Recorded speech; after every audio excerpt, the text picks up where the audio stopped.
Yes, No, yes. no, no, don't worry about your clothes. Don't worry about your clothes. We got a towel. We got a towel. Can we cover her up?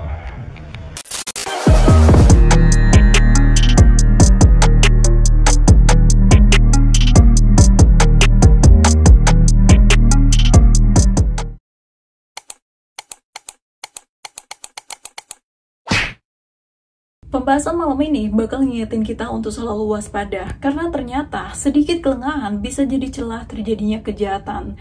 Kasus penculikan Amber Hagerman, seorang anak perempuan yang berusia 9 tahun.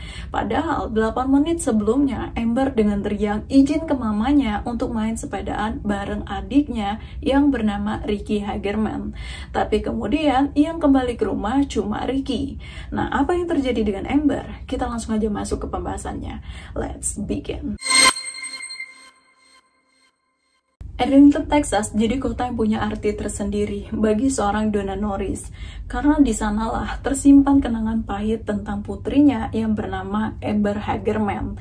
Tepatnya tanggal 13 Januari tahun 1996, ketika Donna ngajak kedua anaknya main ke rumah kakek nenek mereka yang berada di kota Arlington, Texas. Lalu sekitar jam 3:03 sore, Amber dan Ricky izin ke mamanya untuk main sepeda. Waktu itu, Donna sempat ngingetin kedua putra-putrinya untuk main sepedanya nggak boleh jauh-jauh, cukup di jalanan yang deket rumah kakek nenek mereka. Tapi kemudian sekitar jam 3:13 sore, Donna tuh cuma ngeliat Ricky doang yang pulang ke rumah.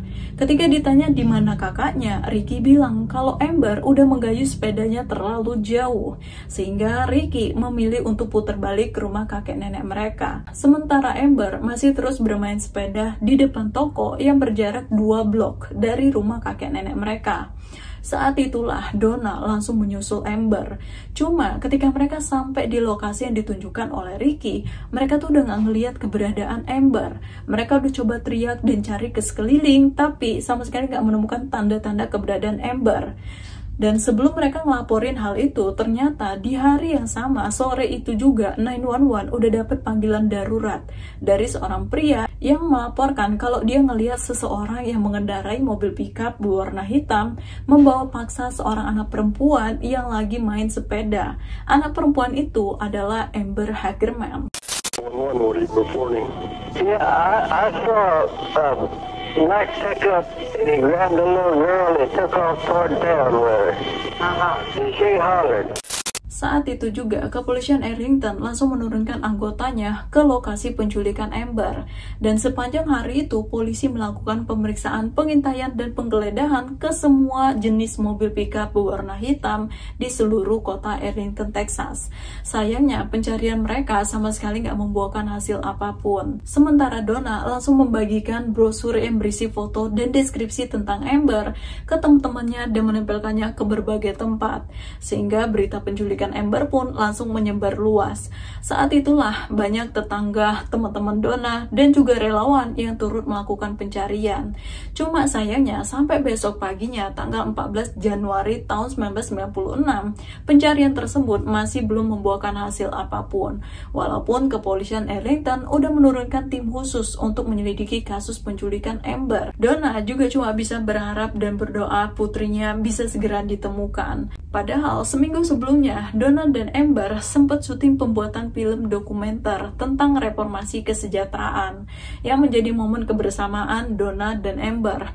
Tapi nggak pernah terbesit di pikiran Donna kalau itu akan menjadi momen terakhirnya bersama Amber. Video ulang tahun ke-9 Amber yang direkam dengan penuh kebahagiaan seketika menjadi hal yang menyakitkan untuk dilihat. Sementara itu, kasus penculikan Amber masih menjadi headline di berbagai media berita sebelum akhirnya berita penculikan Amber berlanjut menjadi berita pembunuhan ketika 4 hari setelah penculikan Amber, tepatnya tanggal 17 Januari tahun 1996, sekitar jam 11 malam, media berita menyiarkan kabar bahwa Amber yang sebelumnya dilaporkan diculik telah ditemukan dalam keadaan gak bernyawa di sebuah sungai yang berjarak 4 mil dari lokasi penculikannya. Hari itu, seorang pria yang lagi jalan santai bareng anjingnya tiba-tiba ngelihat sesuatu sesuatu yang aneh terdampar di tepian sungai. Dan ketika dia melihat lebih dekat, saat itulah dia langsung memutuskan untuk menelpon 911. Lalu ketika polisi sampai di lokasi, di sanalah mereka menemukan bahwa jasad tersebut adalah perempuan yang sedang mereka cari. Dan ketika mendengar kabar itu dari polisi, Donna sempat gak percaya kalau putrinya udah meninggal dunia dalam keadaan yang sangat mengenaskan. Amber ditemukan dalam keadaan tubuh tanpa pakaian dengan luka memar dan luka brutal di sekujur tubuhnya, termasuk luka sayatan di bagian leher yang diduga jadi penyebab kematian Amber karena dia mengalami pendarahan yang sangat parah. Saking memprihatinkannya kondisi Amber, waktu Donna mau ngeliat kondisi anaknya, polisi itu sampai bilang, "Mohon maaf Bu, ibu mungkin gak bisa meluk atau gendong tubuh korban karena kondisi korban benar-benar sangat memprihatinkan."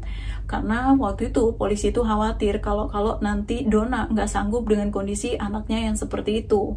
Tapi walaupun itu sangat menyakitkan, Donna tetap memutuskan untuk melihat kondisi putrinya, walaupun sekedar memegang jari-jari kecil putrinya untuk yang terakhir kalinya.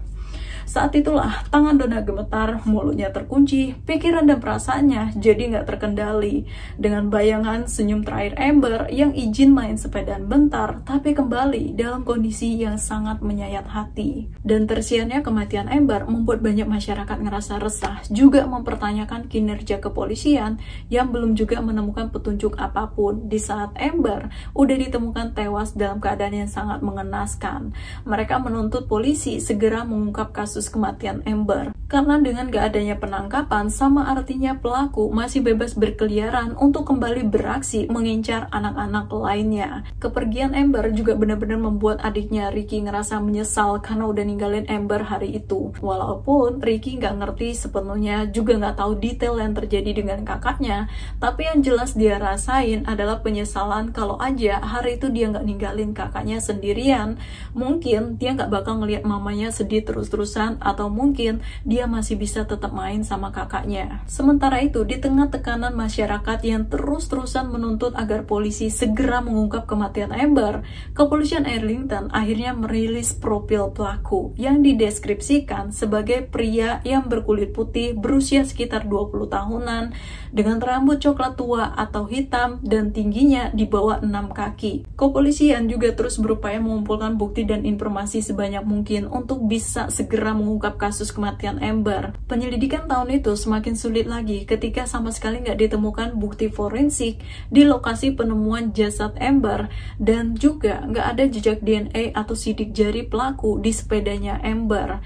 Jadi kayak buntu, nggak ada petunjuk apapun yang menuntun ke jejak si pelaku. Tapi menurut analisa kepolisian waktu itu, kalau dilihat dari lokasi penculikan Amber dan lokasi ditemukannya jasad Amber, kemungkinan pelakunya adalah seseorang yang mungkin kerja atau tinggal di daerah itu juga. Apalagi si pelaku membuang jasad Amber cuma berjarak 4 mil dari lokasi penculikan Amber. Jadi dengan kata lain, pelakunya tuh kayak udah paham banget gitu jalur yang tepat buat ngindari penyelidikan dan pencarian di hari hilangnya Amber. Entah pelakunya tinggal di sana atau kerja di sana, tapi yang jelas pelakunya adalah seseorang yang udah mengenal baik daerah itu. Cuma sampai 6 bulan kemudian, kasus kematian Amber masih juga belum menemukan petunjuk apapun. Walaupun profil pelaku udah disebarluaskan, tapi penangkapan juga belum dilakukan. Polisi sama sekali belum menemukan petunjuk apapun terkait pelaku yang melakukan pembunuhan terhadap Amber. Sementara itu, Donna Norris masih terus terpuruk atas apa yang dialami oleh putrinya. Saking menderitanya, mamanya Amber tuh sempet mikir untuk ikutan nyusul Amber.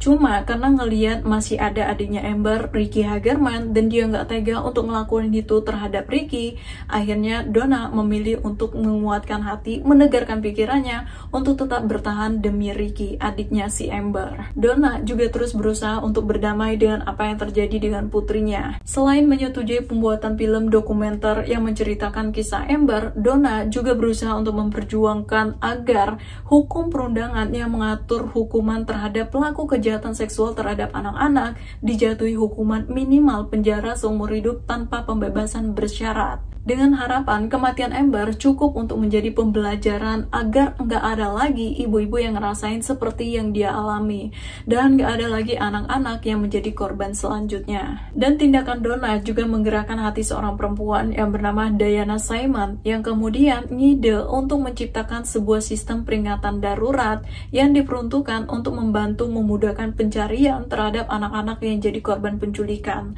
Sistem itu dinamai Amber Alert untuk mengenang putrinya Donna Norris. Jadi Amber Alert diperuntukkan untuk sharing kilat gitu. Kalau terjadi penculikan terhadap anak-anak, bakal langsung di-share di Amber Alert.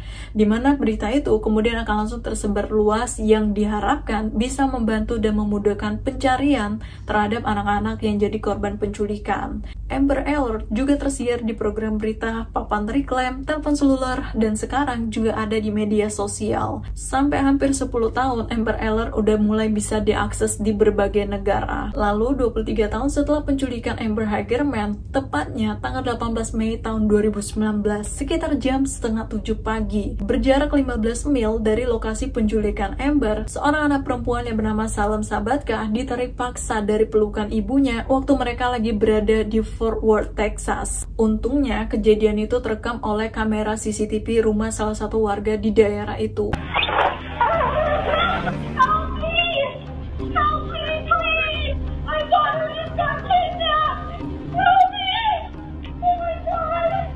Dan saat itu juga, salah seorang tetangga yang mendengar jeritan ibu korban langsung nelpon 911.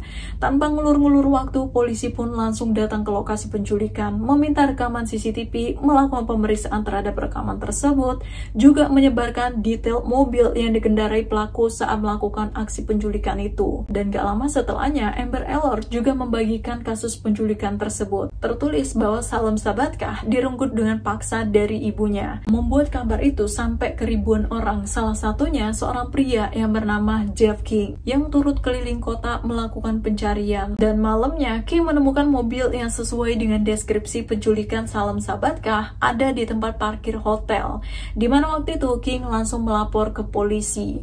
Lalu nggak lama setelahnya, sekitar jam setengah 3 pagi, polisi langsung melakukan penggerebekan ke kamar pemilik mobil itu.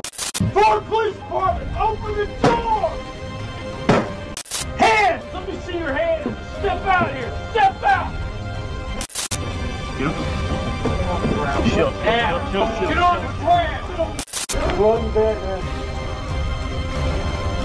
Hey, who's shit? Got her! We got her! We got her! You're okay? You're safe? We got you. You're gonna be okay. Salem Sabatkah menjadi salah satu dari lebih dari 1000 anak-anak yang selamat dari penculikan berkat adanya Amber Alert. Masa di mana sosial media dan kecanggihan teknologi menjadi lebih berguna dan dimanfaatkan sebagaimana mestinya.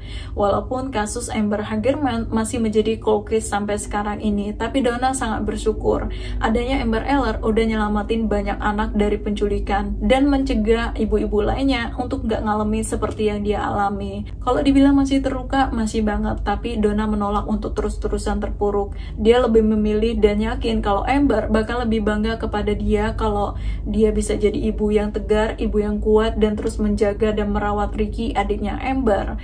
Dan Ricky juga terus berusaha untuk bisa menjadi adik yang membanggakan kakaknya Amber Hagerman. Ricky selalu berusaha maksimal untuk mendapatkan nilai yang sempurna, baik secara akademis maupun non-akademis. Dia pengen ngikutin jejak kakaknya Amber yang selalu punya prestasi semasa sekolahnya. Dan berakhir juga pembahasan kita malam ini. Terima kasih udah tonton sampai selesai. Jangan lupa like kalau kamu suka pembahasan seperti ini. Subscribe juga yo. Tetaplah waspada karena sedikit kelengahan bisa jadi celah terjadinya kejahatan seperti yang terjadi pada kasus Amber Hagerman yang kita bahas malam ini. Oke, terakhir stay safe, stay happy. See you next time. Dadah.